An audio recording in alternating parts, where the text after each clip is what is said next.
এক ভক্ত একদা শ্রী শ্রী আনন্দময়ী মাকে প্রশ্ন করিলেন, মা, আমরা সংসারী, আমরা যদি ভগবান ভগবান করিয়া সমস্ত সাংসারিক কাজকর্ম পরিত্যাগ করিয়া বসি, তবে আমাদের সংসার চলিবে কিরূপে?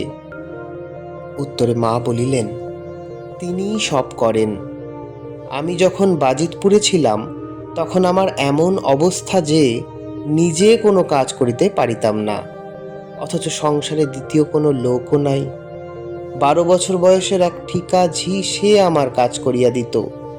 সে অন্য বাসায়ও ঠিকা কাজ করিত, আমাদের বাসায় বেশি কাজ করে, অন্য লোক পাছে জানিতে পারে, এই ভয়ে সে রাত্রি শেষে আসিয়া কাজ করিয়া দিত। পরে বেলা হইলে সে চুক্তির কাজগুলো করিত। বেশি কাজ করিতে তাহাকে কিন্তু কখনোই বলা হইত না, সে নিজে হইতে ওইসব কাজ করিত। বুঝলে তো? তুমি যখন তাঁর কাজ করবে, তোমার কাজও তিনিই করে দেবেন। উত্তর শুনে ভক্ত বলিলেন, মা, তোমার কথা স্বতন্ত্র, আমাদের সেরূপ নাও হইতে পারে। উত্তরে মা বলিলেন, ভগবানের নামে মাতিয়া থাকার অবস্থা আসিলে সংসারের কথা আর মনে থাকে না। তুমি নাম করিয়া যাও, দেখিবে তোমার সমস্ত কাজ আপনি আপনিই হইবে।